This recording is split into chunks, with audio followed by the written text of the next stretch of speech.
I was brought up by an Airedale. I won't deny it. 'Tis the truth, and nothing but, your honour.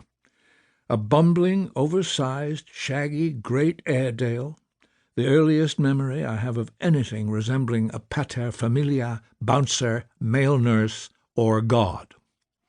My sword, my lance, my shield, he never failed to stand at the ready to rescue me from all my early Moriarities. Wherever I happened to be, on the floor, in my bath, or on the potty, there, looming above me, panting heavily, one large, drooling Airedale, reporting for duty, sir. I was his cub, and he was my wolf of Rome. His name was Bing. He was christened after another shaggy old Airedale, Field Marshal Lord Bing of Vimy, whom my grandparents had known when he was Governor-General, and also for the very good reason that if any of our household showed guts enough to sit down to tea or play a hand at bridge, the day's calm would invariably become a stormy séance, as tables began to shake violently, and with one quick, loud explosion, bing, they would catapult themselves ceilingward. My canine patron had quite simply decided to rise.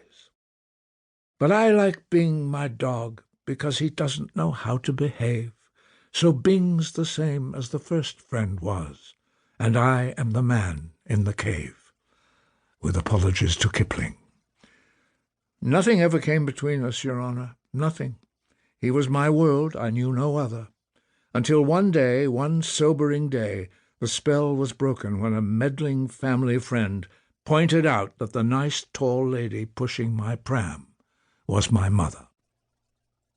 Mummies and dogs, you can beat 'em, kick 'em, treat 'em as shabbily as you like. They will eternally forgive you and still come back for more. As a child, such devotion embarrassed me. I ran away from it.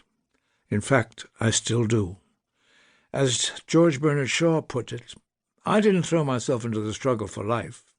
I threw my mother into it.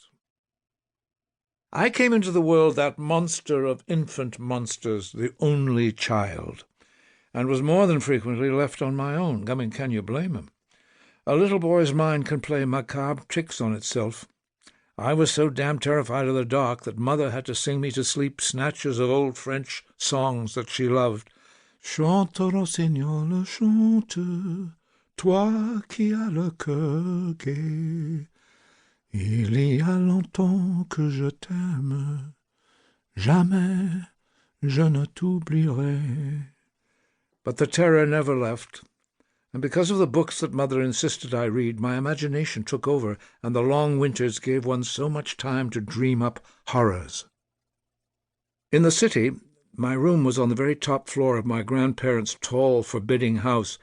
In the middle of the night I would steal from my bed and sit shivering on the uppermost step, clinging tight to old Bing, staring down into the centre of the long circular staircase, down into that black hole, that bottomless pit, and wait for them, whoever they were, to climb up and get us.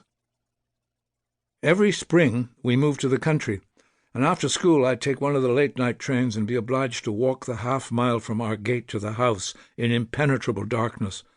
The first portion of the drive was long and straight, but suddenly dipped precipitously and turned a sharp corner. I could only feel my way, and would invariably slip and fall on the loose gravel. The drive continued beside the lake, the dense woods giving out a dank, fen-like smell. I kept glancing behind as I hurried along, even singing to gain confidence, but the sound of my voice was more sinister than the darkness itself. A faint light glowed from the fields to my right, and more than once I was sure that I saw, lit by a young moon, a still, solitary figure. I bolted the rest of the way up the hill, and it wasn't till I reached the top and could see the lights from the house beyond that my heart stopped pounding. Very softly down the glade runs a waiting, watching shade, and the whisper spreads and widens far and near, and the sweat is on thy brow, for he passes even now. He is fear, O little hunter, he is fear. Apologies again to Kipling.